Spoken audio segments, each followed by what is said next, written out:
하나님과 세상 사이 시리즈 세 번째 시간, 아버지를 본받아 라는 말씀의 제목으로 거룩하신 주님의 말씀 전하겠습니다. 아버지를 본받아. 여러분의 인생의 삶 속에서 누군가 닮고 싶은 롤모델이 있으신가요? 있나요? 있다고 말씀하시는 분도 계시는 것 같은데, 아마 누군가 닮아보고 싶은 그러한 사람이 한 번쯤은 있었을 거다라고 믿습니다. 나도 이 사람처럼 되고 싶다. 나도 이분처럼 되고 싶다. 저는 어려서 이 소천하신 저희 아버지를 개인적으로 굉장히 좋아하고 저의 어떤 삶의 좋은 롤모델로 생각하였습니다. 모든 일에 늘 성실히 감당하셨고 또 정직하게 행하셨던 그 모습이 사실 그가 가지고 있지 않은 어떤 물질적인 부나 그런 것들 외에 그러한 삶의 모습이 저의 삶에는 많은 것들이 늘 도전이 되었어요. 아버지가 늘 제게 말씀하셨던 것 중에 한 가지가 정직하게 살아라였습니다. 어려서부터 아버지는 늘 정직에 대해서 말씀하셨어요. 정직하게 살아라. 그 말 한마디는요, 사실 지금 47이 된 제 삶에도 여전히 마음속에 흘러가는 하나의 표제입니다. 정직하게 살아야 한다. 여러분, 그런데 우리 인간이 누군가를 롤모델로 삼고 그렇게 살아가지만, 그런데 참으로 희한한 것은 우리가 인간적으로 육신의 아버지로 여기고 어떤 롤모델로 여기는 그런 자들과의 관계 속에서는 한계가 늘 있다라는 것이에요. 그런데 믿는 사람들에게 그러한 육적인 어떤 아버지의 한계를 뛰어넘는 너무나도 귀한 한 아버지가 있는데, 그것이 누굽니까? 바로 예수 그리스도. 우리가 믿는 하나님 아버지 예수 그리스도, 그분이신 거죠. 육적인 눈의 것들이 만족하지 못하고 어떤 것들을 충만한 선생으로서, 교사로서 우리가 인정하지 못하게 만들지는 모르나, 그러나 영의 아버지 되시는 우리 주 하나님은 언제나 변함없이 신실하신 우리 모두의 좋은 롤모델 되심을 저와 여러분들이 믿으셔야만 합니다. 그러면 사람들이 이 어떤 신앙생활을 하거나 어떤 가르침을 받을 때 리더십들에게 실망하는 이유가 뭔지 아십니까? 물론 그 리더십들의 행동이 잘못될 수도 있어요. 그러나 그거보다 더 큰 문제는요, 자신의 기준이 그 육에 보이는 아버지에 머물러 있기 때문입니다. 육적인 아버지 너머에서 역사하시고 일하시는 영의 아버지 예수 그리스도, 그 하나님을 바라볼 수 있으면 육적으로 내 눈에 마주하였을 때 그 롤모델의 기준이 마땅하지 않아도, 어떤 목회자상이나 어떤 다른 것에 대해서, 사랑방 목자나 그런 것에 대해서 만족하지 않아도 그 뒤에서 역사하시는 하나님 영의 아버지를 내가 꿰뚫어 볼 수 있으면 그분으로 말미암아 그것이 은혜가 되는 삶이 될 줄 믿습니다. 그래서 오늘 말씀이 바로 이 고린도전서 4장 6절에서 21절까지의 말씀이 이 땅에서 살아가는 우리들의 육신의 아버지, 그러나 그거 너머에서 역사하시는 영의 아버지, 유일하신 한 분 아버지, 우리 아버지 예수 그리스도에 관해서 이야기하고 있어요. 그리고 그분과의 깊이 있는 관계 속에서 우리가 그분을 본받기 위해서 그냥 말로만 Christ likeness, 내가 주님을 닮아, 이런 것이 아니라 정말로 주님을 본받기 위해서는, 내가 주님을 본받고 싶은데, 내가 주님 닮아가길 원하는데, 그러기 위해서는 우리의 삶 가운데 어떠한 모습들이 채워져 있어야 하는가를 오늘 말씀은 크게 두 가지로 정확히 짚어서 우리에게 설명하고 있습니다. 저는 오늘 우리에게 주시는 그 말씀 안에서 저와 여러분들이 우리의 영원한 아버지 되시는 예수 그리스도, 우리 하나님을 아름답게 본받을 수 있는 믿음의 영성이 저와 여러분의 삶에 가득 채워지기를 간절히 축복합니다. 오늘 아버지를 본받아 우리에게 주시는 첫 번째 말씀은요, 우리의 신앙은 성경의 경계 안에 머물러야 한다라는 것입니다. 우리의 신앙은 성경의 경계 안에 머물러야만 합니다. 이 신앙생활을 하다 보면요, 이 신앙생활에서 가장 중요한 것은 내가 어떠한 바운더리 안에서 내 신앙의 기준을 잘 지켜내고 어떠한 기준으로 이것들을 행동하고 받아들이는가가 굉장히 중요합니다.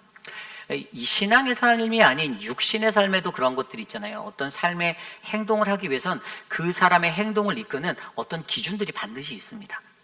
우리가 말하는 소위 가치관이다라고 말하는 그 가치관이 무너지면 인간은 그 행동을 하지 않아요. 나에게 그 가치관이 옳지 못한 것이야 라고 느껴질 때 사람은 절대로 그 행동을 하지 않습니다.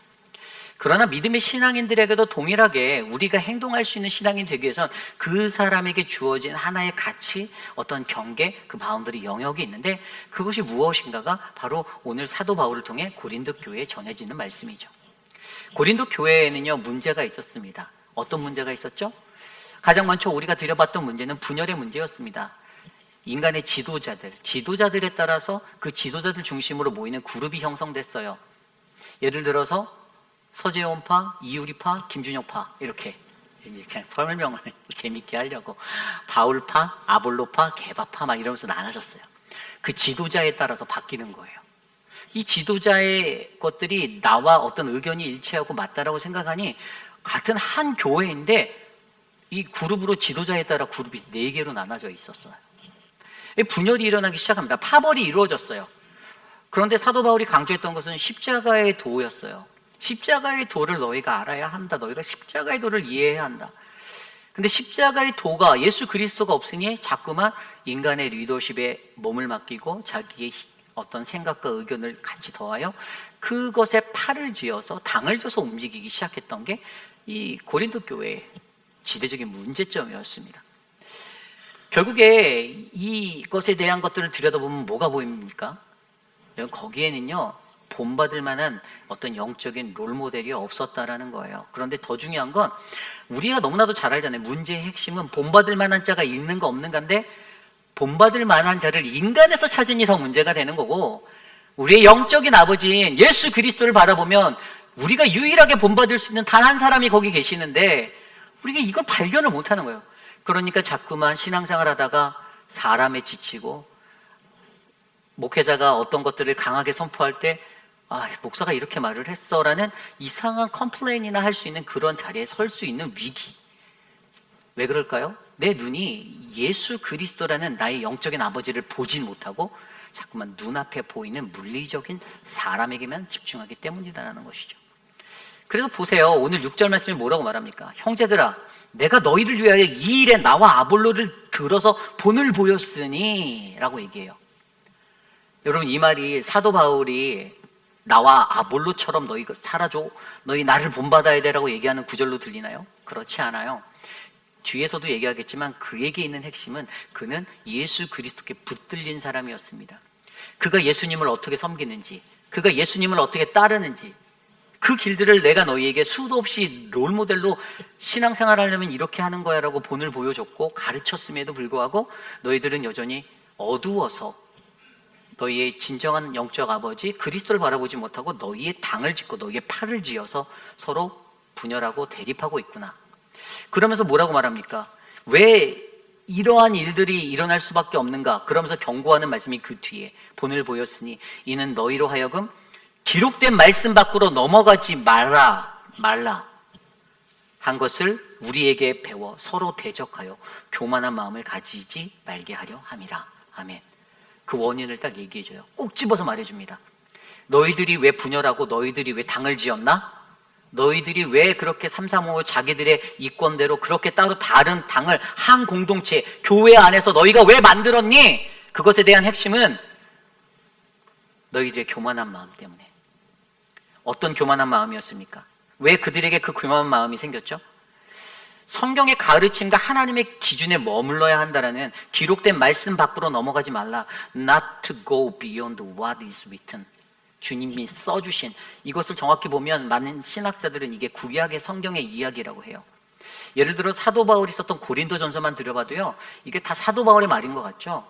근데 그렇지 않아요. 고린도전서 1장 19절에도 내가 지혜 있는 자들의 지혜를 멸하고, 이 구절이 어디서 나왔냐면 이사야에서 인용해온 말씀이에요. 그리고 고린도전서 1장 31절에 자랑하는 자는 주 안에서 자랑하라. 이건 예레미야서에서 나왔던 말씀을 인용한 겁니다. 그리고 고린도전서 3장 19절에도 지혜 있는 자들을 지켜 계율에 빠지게 하는 이라는 구절이 있는데, 그것은 이 구절도 욥기서에 나와 있는 말씀으로 인용해서 사도 바울이 설명한 거예요. 그러니까 사도 바울이 그것들을 설명할 때, 어떤 삶의 방침들을 그렇게 전달할 때 가르침에서 핵심은 하나님의 말씀 안에서 그것들을 설명해냈다라는 거예요. 분명히 하나님의 기록된 말씀 안에서 그것들을 가르쳤음에도 불구하고 어떻게 해요? 너희들은 그 말씀의 경계를 자꾸만 벗어난다. 이것이 문제가 됐다라는 것입니다.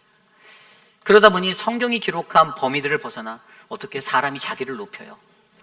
사람이 자기를 높이고 또 자기가 가지고 있는 어떤 팔을 만들고 또 자기 지혜를 자랑하는 그러한 교만의 자리에 이르게 되니 어떻게 됩니까? 결국에 공동체 안에 어려운 문제가 생기게 되는 것.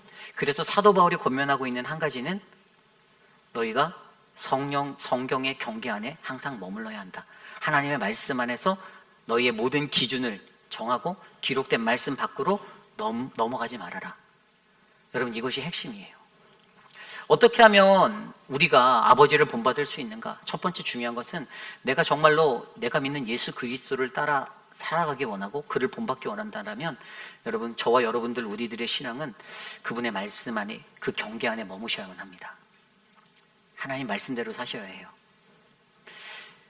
그런데 하나님의 말씀으로 살아가고자 하니 그게 너무 어려워요.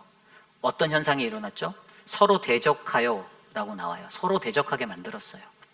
하나님의 말씀 안에서 서로 어떤 의사결정을 하고 어떤 것들을 해야 되는데 이게 서로 대적하게 만드는 거예요. 의견이 갈린다라는 얘기예요. 예를 한번 들어볼까요? 어떤 교회 공동체 당회나 어떤 남전도회나 각 기관들이 어떤 의사를 결정합니다. 그렇죠? 현실적인 예를 제가 예로서 드는 거예요. 그런데 그 안에서 한 마음이 돼서 같은 것들을 결정해야 하는 기구인데 그 안에서 서로 대적하여 우리에게 배워서 서로 대적하여 교만한 마음이 자라게 되잖아요. 싹트게 되잖아요. 그럼 서로 대적하는 이 반대의 분열이 일어나게 하는 거예요. 하나됨을 망가뜨려요. 하나님이 원하시는 말씀대로 어떤 것들이 결정되었다고 할지라도 그 결정된 이후의 후폭풍은 그 결정된 게 나의 생각은 아니야 라는 것들대로 표현되거나 올바르게 활용되지 못하는 교회 공동체의 문제들이 정말로 많이 일어납니다. 이것은 뭐 당회든지 뭐든지 예외 없어요. 분명히 하나님의 말씀 안에서 하나로 결정해 놓고 사단이 틈타들면 대적하는 반대의 이것을 세상적인 용어로 뭐라고 합니까? 우리가 이것을 그냥 대적한다 이렇게 얘기하지만 어떻게 보면 이거 태클 거는 거잖아요. 태클 거는 거. 하나님과 대적하고 공동체의 어떤 원리성에 공동체성에 대적하는 마음들. 근데 사단은 이걸 너무나도 원한다는 거죠. 인간이 가지고 있는 그러한 마음들, 내가 조금 아는데, 내 지식에서는 이게 아닌데, 내가 갖고 있는 지식과 내 경험에서는 이게 아닌데 라는 그것들을 가지고 하나님의 뜻대로 가지 못하게 방해하려는, 서로 대적하게 하는 이런 마음들, 그런 마음들을 우리들에게 주어서 공동체가 아파하고 분열하고 힘들게 만든다라는 거예요. 여러분, 그렇기 때문에 우리에게 가장 필요한 것이 무엇입니까? 그것은 우리가 성경적인 가르침 안에서 머무는 훈련들을 계속 하셔야 돼요. 하나님의 말씀 안에서 이것이 어긋나는가? 하나님의 말씀 안에서 이것이 올바른가? 그것을 점검해낼 수 있는 기도와 영성이 우리 안에 필요하다는 것입니다. 그런데 고린도 교회는 그게 없었어요. 어떻게 하냐고요? 뒤에 말씀 보세요. 7절, 8절이에요. 누가 너를 남달리 구별하였느냐? 내게 있는 것 중에 받지 아니한 것이 무엇이냐? 내가 받았은즉 어찌하여 받지 아니한 것이 자랑하느냐? 7절 말씀은 우리말로 바꾸면 이렇게 되는 거예요. 내가 다른 사람보다 낫다고 생각하니? 내가 가진 것 중에 스스로 만든 것이 있니? 네가 나한테 하나님께 은혜로 다 받아놓고선 왜 너는 네가 다 이룬 것처럼, 네가 다 받았고 네가 다 알고 있는 것처럼 왜 그렇게 살고 있니라고 그들을 향해 책망하는 바울의 목소리입니다.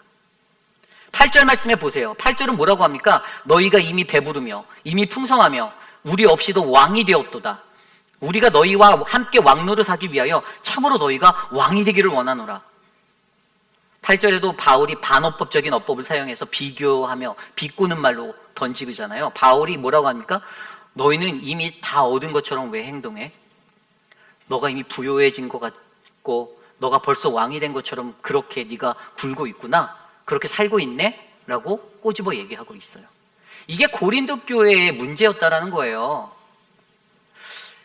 여러분, 인간의 교만이 만드는, 인간이 갖고 있는 교만, 우리가 가지고 있는 교만 가운데 공동체의 하나됨을 파괴하는 이러한 서로 대적함, 교만한 마음, 그것을 깨기 위해서 우리에게 필요한 한 가지는 우리의 신앙의 바운더리를 정확히 점검해 내셔야만 합니다.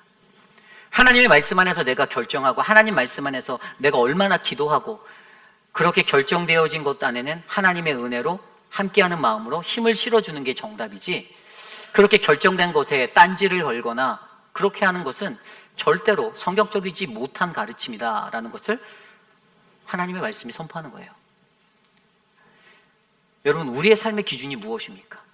저는 이곳에 계신 저와 여러분들의 삶의 기준이 오직 하나님의 말씀이 되기를 간절히 축복합니다. 힘 있는 자의 누구의 입 논리도 아니에요. 여기에 서 있는 저의 말도 아닙니다. 하나님이 우리에게 말씀하시고 하나님이 주님의 말씀대로 가르쳐 주신 그 방법대로 그 길대로 걸어가면 여러분, 그 안에는 하나님이 부어주시는 놀라운 은혜의 축복이 넘쳐날 줄 저는 믿습니다. 저는 저와 여러분, 우리 모든 성도님들의 삶 가운데 이러한 우리의 신앙이 하나님의 말씀 성경의 경계 안에 머물며 하나님의 축복으로 연결되어지는 놀라운 은총이 넘쳐나기를 간절히 기도드리겠습니다.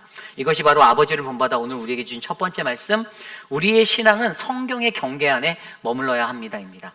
오늘 마지막으로 아버지를 본받아 두 번째 말씀은요, 우리는 바울을 닮은 사도적 삶을 살아야 합니다입니다. 우리는 바울을 닮은 사도적 삶을 살아야 합니다. 그렇다면 사도 바울이 분명히 앞서서도 나와 아볼로가 너희에게 본을 보였다라고 말하였는데, 그래서 그가 본을 보인 모습이 무엇인가가 우리가 좀 조명해 보아야 하는 삶의 모습이에요. 근데 오늘 말씀을 들여다보면 한 세 가지 정도로 사도 바울이 보여줬던 사도적 삶의 모습이 있습니다. 첫 번째 삶의 모습은 9절 말씀에 이렇게 설명하고 있어요. 내가 생각하건대 하나님이 사도인 우리를 죽이기로 작정한 자 같이 끄트머리에 두셨음에 우리는 세계 곧 천사와 사람에게 구경거리가 되었노라. 아멘. 첫 번째로 사도 바울이 보여준 사도적 삶의 모습은요, 끄트머리의 삶에 서는 것입니다. 끄트머리의 삶에 서는 것. 여기서 끄트머리라는 헬라어 에피다나티우스라는 단어는 죽음에 넘겨진 자, 사형 선고를 받은 사람을 의미하고 있습니다. 여러분, 죽음의 끝자락에 선 자들, 맨 끝에, 인생의 맨 끝자락에 있는 사람들은 어떨까요? 여러분, 말기암에 선고를 받은 사람들의 삶을 들여다보셨나요? 그들의 삶은 간절합니다. 그들의 삶은요, 최선을 다하려고 해요. 너무나도 간절하기 때문에 1분 1초가 너무나도 아깝거든요.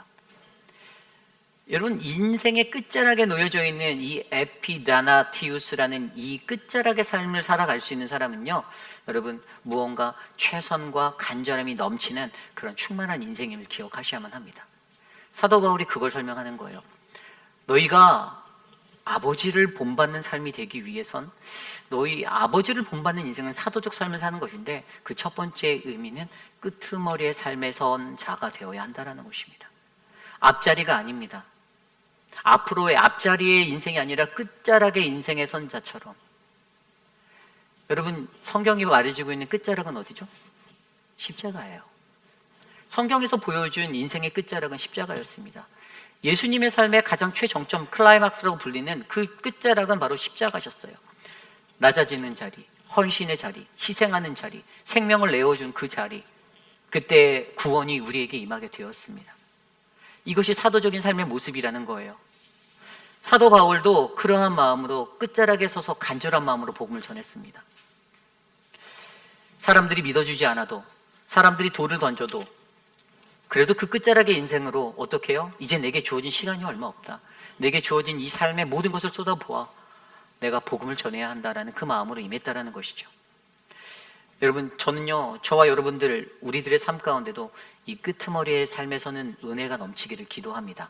사도 바울이 보여준 이 사도적 삶이 저와 여러분들에게 열매 맺기를 원해요.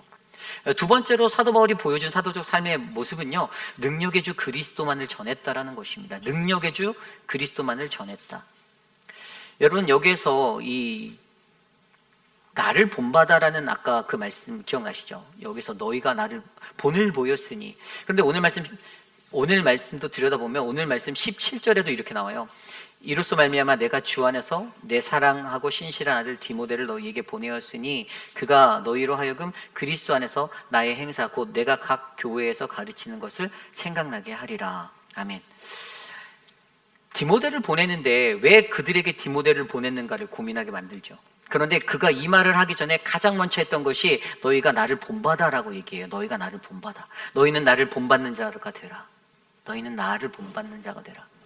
여기에서 말하는 이 본받다라는 이 미메타이라는 헬라어 본받다라는 이 단어, 여러분, 이 단어는 단순히 어떤 것을 이미테이트하는 것을 설명하는 단어가 아닙니다. 어떤 것을 모방하고 흉내내고 따라하는 것을 말하는 것이 아니에요. 너희가 나를 본받으라라고 말하는 이 16절의 말씀에서 말했던 너희는 나를 본받는 자가 되라라고 말했던 이 구절은요, 바울이 나는 너무나도 훌륭한 사람이니까 너희들 나 닮아야 돼? 이런 거 아닙니다. 제가 예전에 그 대학생일 때 제가 학생회에 있는 우리 아이들을 이렇게 교사로서 섬겼던 적이 있어요. 근데 제가 장난을 잘 치니까 우리 아이들에게 야, 너도 나처럼 열심히 살아서 훌륭한 사람 돼야지라고 장난을 쳤어요. 근데 애들이 다 웃어요. 제가 얼마나 장난치는지 아니까 그 말이 그렇게 감동이 안 되는 거예요. 물론 장난스럽게 던졌죠. 예를 들어 막 김준영 목사 같이 이제 나이가 열 몇 살 차이 나니까 준영 목사 같은 제가 이제 아무나 대학생일 때 유스였을 테니까 유스에서 교사로 섬길 때 가서 준혁아 너도 나처럼 열심히 해서 훌륭한 사람 돼야지라고 얘기하면 김준영 목사는 착해서 고개를 끄덕이지만 대부분 그러지 않아요. 그런데 사도 바울이 그런 의미로 얘기했던 게 아니라는 거예요. 사도 바울이 여기서 의도했던 것은 사도 바울은요, 그가 믿고 그가 전하고 있는 그리스도, 그의 인생의 모든 것 대신 그리스도, 그가 본받고 있었던 그리스도를 너희들이 따라가는 것들을 배우라는 거예요. 내가 그렇게 그분을 따라가고 있으니 너희도 배우라는 거예요. 말씀대로 살아가는 것들을 너희가 배우라는 거예요. 고린도전서 11장 1절에 보면 내가 그리스도를 본받는 자 된 것 같이 너희는 나를 본받는 자가 되라, 그가 선포하였어요. 나를 본받아라. 이게 지금 나의 모습을 본받아라, 나 바울을 본받아라가 아니라 내가 붙잡고 내가 붙들고 가고 있는 그리스도를 본받아라라고 외치는 거예요. 그리스도를 본받게 만들기 위해서 그가 어떤 애를 썼습니까? 아까 읽었던 17절 말씀에 디모데를 파송했죠. 왜 디모데를 파송했을까요? 그에게는 아버지의 마음이 있었어요. 어떤 아버지의 마음입니까? 14절에 나와요. 내가 너희를 부끄럽게 하려고 이것을 쓰는 것이 아니라 오직 너희를 내 사랑하는 자녀같이 권하려 하는 것이다. 이 서신을 쓰면서 너희들 분열하지 마, 당짓지 마, 너희 교만하지 마. 그런데 영적으로 충만하지 않은 사람들은 그 문자 한 글자 한 글자 보면서 야, 또 나를 치네, 사도 바울이 또 나를 치네, 이렇게 생각할 수도 있어요. 그런데 그 말에 대해서 그가 뭐라고 얘기하냐면 너희들 부끄럽게 느끼려고, 너희 쉐임하게 만들려고 이렇게 쓰는 거 아니야. 이 말 하는 거 아니야. 이 말은 내가 너희를 사랑하기 때문에, 그 안타까움 때문에 하나님 아버지의 그 마음을 내가 품고 내가 너희들에게 이 말을 하는 거야. 그래서 어떻게 너희들을 바르게 가르치고 인도하기 위해서 나의 수제자 디모데를 너희에게 보낼게. 사랑하는 신실한 아들 디모데를 너희에게 보낸다. 무슨 장면이 생각나나요? 우리들을 위해서, 우리들 구하기 위해서 십자가에 자기의 아들을 내어주신 하나님 아버지의 사랑이 생각나지 않으십니까? 내 독생자들을 내어줌으로써 내가 너희를 구원하겠다고 하는 그 사랑처럼 아버지의 마음의 사랑으로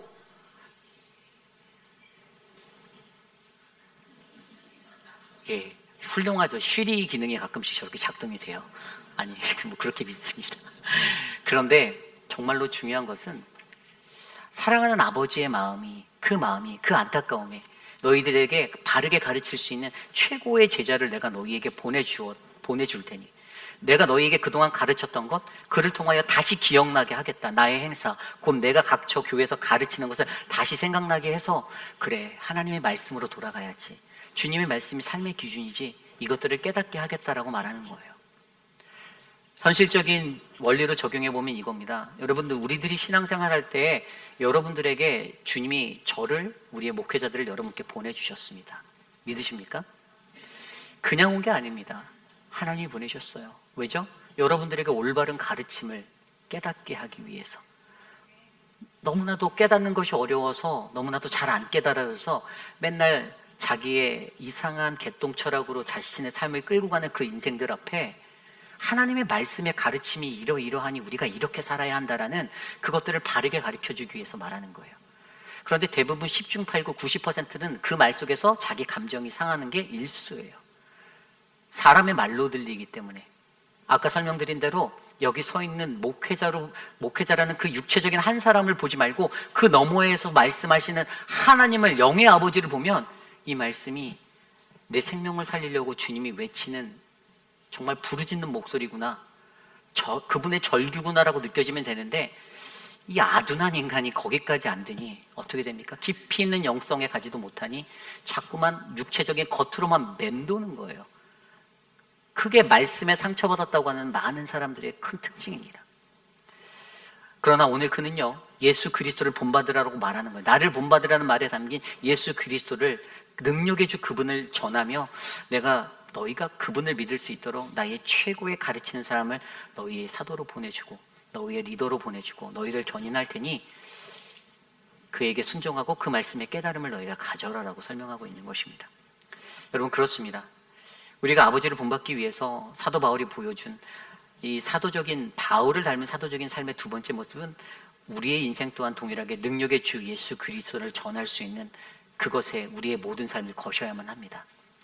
우리의 가장 귀한 것들을 내어드림으로써 바울의 간절한 부탁은 나를 본받는, 나를 본딴 자가 되라가 아니라 단순한 나를 모방하고 흉내내는 사람이 되는 것이 전부가 아니라 너희의 삶의 방식과 너희의 믿음의 태도가 내가 붙들고 있는 예수 그리스도를 향하여 너희의 모든 것들을 쏟아붓을 수 있는 그러한 전 인격적인 삶이 다 올인되도록 그렇게 견인하고 있음을 기대하시고, 저와 여러분들의 삶 가운데 하나님 우리의 삶에도 이러한 은혜를 베풀어 주셔서 하나님 나도 능력의 주 그리스도를 전할 수 있게 해주십시오라는 놀라운 기도가 일어나길 간절히 축복합니다. 그리고 마지막으로 바울을 통해 보여준 사도적 삶의 마지막 세 번째 모습은요, 주께서 허락하시면의 삶이라는 거예요. 오늘 말씀 19절 말씀을 보면 18절, 19절, 20절, 21절인데요. 어떤 이들은 내가 너희에게 나아가지 아니하고 주께서 허락하시면 내가 너희에게 속히 나아가서 교만한 자들의 말이 아니라 오직 그의 능력을 알아보겠으니 하나님의 나라는 말에 있지 아니하고 오직 능력에 있습니다. 너희가 무엇을 원하느냐? 내가 매를 가지고 너희에게 나아가랴? 사랑과 온유한 마음으로 나아가랴. 아멘. 오늘 이 구절을 들여다보면 여기에서 사도 바울이 주께서 허락하시면 내가 너희에게 속히 나아가겠다라고 설명합니다. 무엇을 보여줍니까? 사도 바울이 나아가는 그것 자체를요, 나를 통치하시는 분이 하나님이시다라는 것을 증명하고 있어요. 하나님이 말씀하시면 내가 나아가겠다. 내 삶의 통치자가, 주권자가 내가 아니다라는 것이에요. 그게 핵심이에요. 사도적인 삶은요, 하나님의 말씀에 움직이는 자입니다. 하나님이 말씀하시면 가고 하나님이 멈추라 하시면 멈추는 사람이에요. 그게 진짜 사도적인 삶의 핵심이에요. 오늘 사도 바울은 그러한 마음으로 나아가는데 내가 이 주님께서 나에게 허락하시면 내가 저들에게, 교만해져 있는 연약해진 저들에게 다가가서 내가 교만한 자들의 말이 아니라 오직 그들의 능력을 알아보겠다. 사도 바울에겐 그 능력이 있었던 거예요. 한눈에 보이는 거예요. 이 사람이 말만 하는 사람인지 이 사람이 정말 성령의 능력으로 일하는 사람인지. 하나님이 그것을 지도자된 바울에게 주셨어요. 들여다보면 딱 아는 거예요. 아, 이 사람은 허풍만 센 사람이구나. 겉으로만 말만 하는 청산 유수의 사람이구나. 아니면 이 사람은 정말로 말은 없는데 묵묵한데 정말 하나님의 말씀대로 그것들을 삶으로 살아내서 다른 사람들에게 효과를 주고 은혜를 주고 예수님의 향기가 되는구나. 사도 바울은 오늘 이것에 대해서 설명하고 있습니다. 주님이 자신의 능력이 된다는 것을 그가 어떻게, 내 주권자 되신다는 걸 어떻게 확신했을까요? 그가 말하잖아요. 주님이 그 십자가의 능력, 그 복음이시다라는 것이에요. 예수 그리스도 그분이 내 능력이시다라는 거예요. 내게 주신 모든 것 가운데서도 내가 모든 것을 감당할 수 있는 것은 주님이 나의 능력이 되기 때문이다라고 빌립보서 4장 13절에 말했듯이 내게 능력 주시는 자 안에서 내가 모든 것을 감당할 수 있다라는 그 은혜. 고린도전서 1장 18절에도 십자가의 도는 멸망하는 자들에게는 미련한 것이지만 구원받는 하나님의 백성에는 하나님의 능력 된다라는 것을 그는 믿었기 때문에. 그래서 그가 뭐라고 고백합니까? 그의 고백은 주님이 허락하시면 주님 저는 이 능력을 가지고 그들에게 나아가 가르치겠습니다. 무엇을? 하나님 나라는 말에 있지 않고 오직 능력에 있다. 여러분, 저는 저와 여러분 우리 모두가 그러한 사도적 능력을 가진 사람이 되시기를 간절히 축복합니다. 여러분, 우리의 삶 가운데서도 주님이 허락하시면 내 모든 통치를 주님께 내어 맡길 수 있는 그 믿음이 있어서. 근데 사람들은 어떻습니까? 사람들은 아까 21절에 나온 대로 너희가 무엇을 원하느냐? 사람들이 뭘 원해요? 너희에게 나아갈 때 매를 가지고 나아갈까? 아니면 사랑과 온유한 마음으로 나아갈까? 무엇이 능력이냐는 거예요. 너희들이 원하는 것들이 너희가 입맞춤대로 살기 원하는 마음이 너희에게 너무나도 많은데 너희들은 달콤한 말을 원하고 너희들이 듣기 기분 좋은 말, 너희가 높임받는 말 듣기 원하는데 너희들의 어두워서 남에게 드러내기 싫은 죄의 자리는 드러내 보이는 거 너무나도 싫어하고 추해하고 그렇게 할 때마다 그것을 쏟아놓는 사람에 대해서 경멸을 쏟아놓는 너희들의 그러한 어그러진 인생들이 있는데 왜 너희들은 여전히 너희의 원하는 대로 주님을 믿으려고 하느냐? 너희들의 태도를 점검해 봐라. 이게 바로 21절 말씀이에요. 너희들의 태도는 어떠한가? 그렇기 때문에 그 태도의 문제 때문에 결국에 너희들이 계속 완고한 마음으로 살아갈래? 아니면 돌이켜서 하나님의 사랑 안에 다시 회복되어질래? 라고 주님이 말씀하고 계시는 것입니다. 그렇습니다. 여러분, 저는 저와 여러분들의 우리들의 삶에 이러한 사도적 삶이 꼭 있기를 소망합니다. 주께서 허락하시면 우리의 모든 주권을 주님께 맡기십시오. 주님이 나를 부르시면 나아가고, 주님 멈추라 하시면 멈추고, 내가 하고 싶은 대로 내 감정대로 치받는 대로 나아가는 인생이 아니라 하나님 앞에 제발 기도하고 은혜 받고 하나님의 말씀대로 살아가고자 하는 우리의 인생이 그렇게 아름다운 인생으로 열매 맺는 거룩한 삶이 되시기를 간절히 축복합니다. 이것이 바로 오늘 말씀의 마지막 우리는 바울을 닮은 사도적 삶을 살아야 합니다입니다.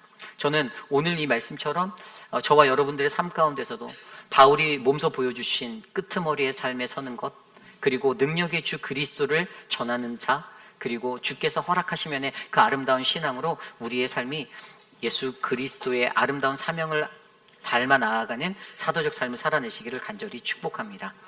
이제 말씀을 정리하고자 합니다. 오늘 말씀은요, 우리들에게 하나님과 세상 사이에 살고 있는 우리들에게 아버지를 본받아야 한다라는 것을 나누고 있습니다. 여러분, 어떠한 것이 우리에게 가장 중요한 본보기의 삶입니까? 좋은 목회자들이 여러분들에게 있어서 저 사람이 예수의 향기를 드러내니 저 사람처럼 따라가면 살면 100점의 신앙인 되겠다. 죄송합니다. 환상입니다. 목회자도 사람입니다. 목회자도 완벽하지. 전 늘 그래서 고백해요. 저는 완벽하지 않습니다라고. 저는 그렇게 저를 꾸미고 싶지도 않습니다. 내가 뭐 화려해 보이는 목사처럼, 다 갖춘 목사처럼 그렇게 여러분들에게 가장해서 과하게 나를 포장해서 근엄한 척하고 그렇게 살고 싶지는 않습니다. 여러분, 그러나 더 중요한 것은 그 너머에서 일하고 계시는 우리의 영적 아버지 하나님, 예수 그리스도가 있는데 왜 자꾸만 우리들의 아둔한 눈은 사람에게 눈을 맞추고 사람에게 포인트하여서 목회자가 무엇을 권면하면 목회자에게 이렇게 말하는 사람도 있어요. 너나 잘해 라고 말하는 사람들 있어요. 그런 사람이 있더라고요. 저한테 너나 잘하라고, 너나 똑바로 살지 라고 말하는 분이 있어요.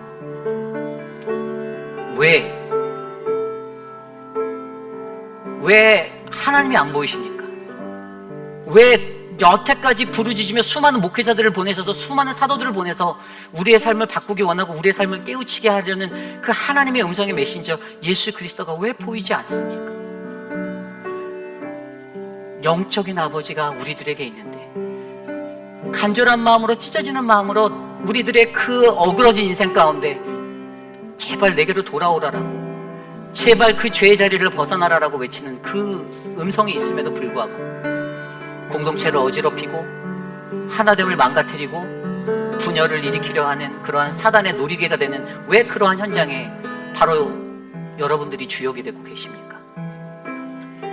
오늘 우리의 삶을 점검해 보십시오. 우리가 말로만 아름다운 회의빛 아닌 장로교회, 늘 공동기도에서 기도드리는 하나님의 뜻이 이루어드리는 교회, 하나님의 법을 고집하는 교회가 되어야 하는데 여전히 내 법을 고집하고 내 지식을 고집하고 완고함을 꺾지 아니하고 성경적 가르침에 따라 교회가 움직이게 해달라고 기도하면서 내 가르침에 따라, 내 경험에 따라 삶을 만들어가고 있는 나의 아둔함의 모습을 점검해 보시고 하나님 앞에 회개하시고, 하나님, 주님의 말씀이 울려 퍼질 때 그 말씀을 바르게 받을 수 있는 우리 교회가 되게 하여 주십시오. 내가 되게 하여 주십시오. 나를 불쌍히 여겨 주십시오라는 그 간구가 저와 여러분 우리 모두의 삶을 덮기를 간절히 소망합니다. 이 시간 우리 오늘 졸업을 한 우리 자녀들의 함께 축하하는 이런 졸업 예식을 갖겠는데요. 우리 김영순 장로님 나오셔서 인도해 주시겠습니다.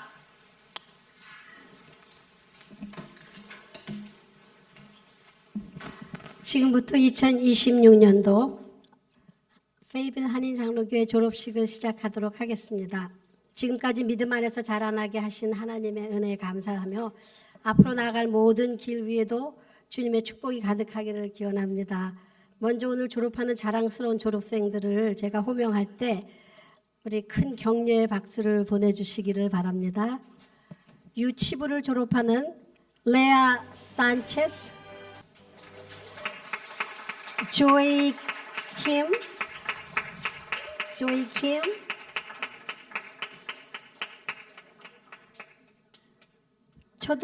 초등학교를 졸업하는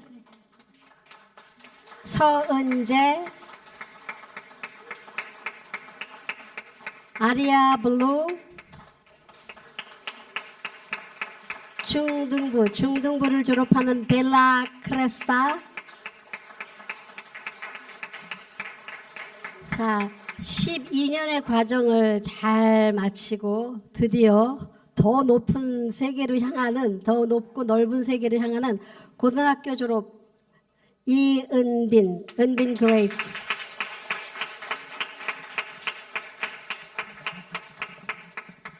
네, 이렇게 여러 명의 우리 아동들이 은혜로 감사하게 그동안 수고해 주신 우리 부모님들 기도 감사드립니다. 이제 졸업장을 수여하는 시간을 우리 주일학교장 되신 우리 이우리 목사님께서 해주시겠습니다.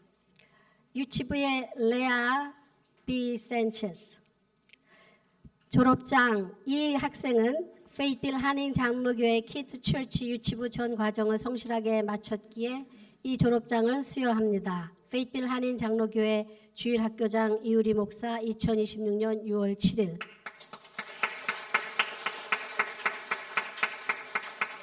자, 다음은 조이 킴. 내용은 이하 동문입니다.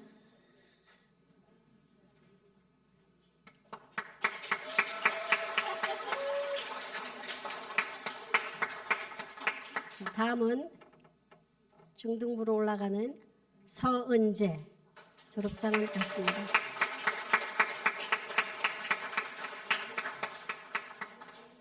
아리아 블루 유스 그룹으로 올라갑니다.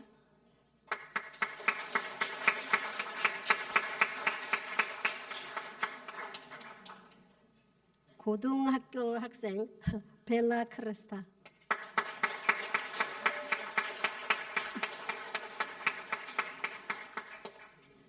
자, 대학을 향하여 발걸음을 내딛는 이은빈.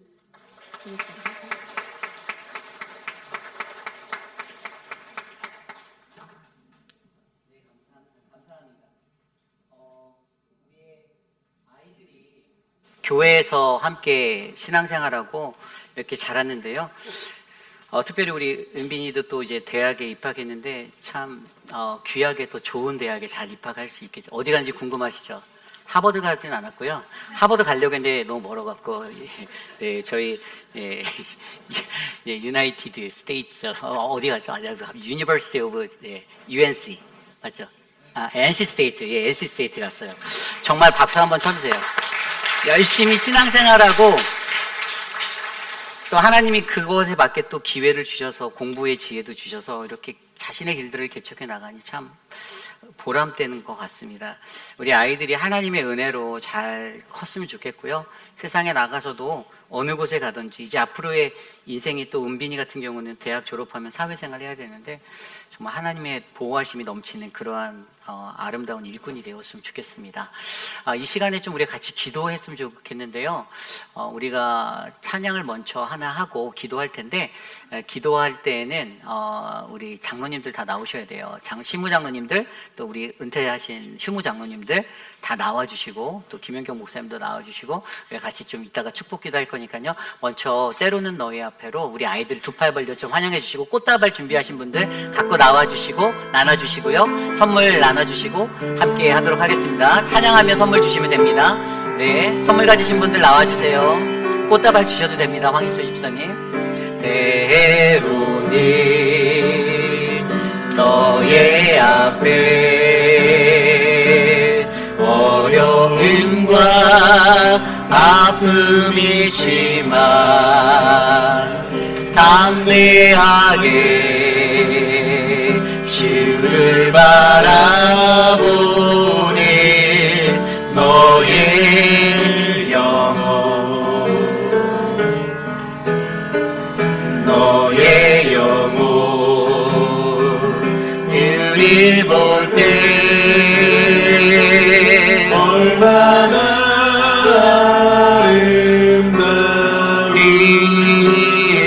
아름다운지 너의 영혼 속에 그 영광 받으신 하나님을 찬양. 오 할렐루야. 너는 택한 족속이요, 너는 택한 족속이요,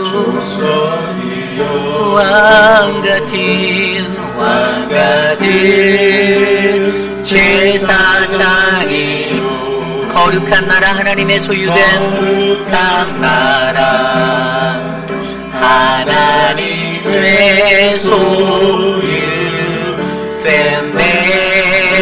백성 너의 영혼을 볼 때 얼마나 사랑스러운지 얼마나 사랑스러워 너의 영혼 통해 너의 영혼 속에 긴 영광 받으신 하나님 찬양 찬양. 오 할렐루야. 우리 시무 장로님들 또 우리 김영경 목사님도 나오시고요. 우리 나오시겠습니다. 부장로님, 이광년 장로님 나와주시고요. 우리 이 시간에 우리 아이들 머리 위에 좀 손을 얹고 같이 좀 기도해 줬으면 좋겠어요. 하나님 이 아이들을 지켜달라고 어둡고 혼란한 세상 속에서도 빛 대신 주님을 발견하고 주님의 꿈을 꾸는 아이들이 되게 해달라고 이 시간 함께 졸업하는 우리 아이들을 위하여 기도하겠습니다. 하나님 우리 리아를 지켜주시고 하나님 우리 하루를 지켜주시고 아리아의 삶을 하나님께서 책임져 주시고 하나님 우리 은재의 삶 위에 하나님 별나의 삶 위에 하나님 우리 은빈이의 삶 위에 하나님의 영광이 깃들기를 간절히 소망합니다. 다니엘처럼 하나님 총명과 지혜가 넘치는 자녀가 되게 하여 주시고 하나님 저들이 걷는 길에서 만날 자를 만나게 하시고 피할 자를 피하게 하시는 놀라운 하나님의 은혜를 경험할 수 있도록 도와주시옵소서. 말씀으로 양육되어진 신앙의 길이 있게 하여 주시고 하나님 그 아름다운 뿌리 안에 하나님을 경험하고 하나님을 선포하는 하나님 귀한 믿음의 일꾼으로 어지러운 세상 가운데서도 주님의 복음의 빛을 발할 수 있도록 이 아이들을 지켜주시옵소서. 사랑의 하나님 이를 위해서 수고하고 애쓰는 많은 중보자들이 있습니다. 우리의 기도가 하늘도 하나님 땅에 떨어지지 아니하고 하늘에 상달되어 하나님의 은혜가 충만한 놀라운 하나님의 은혜가 될 수 있도록 도와주시고 우리의 자녀들을 축복하여 주시옵소서. 인도하여 주시옵소서.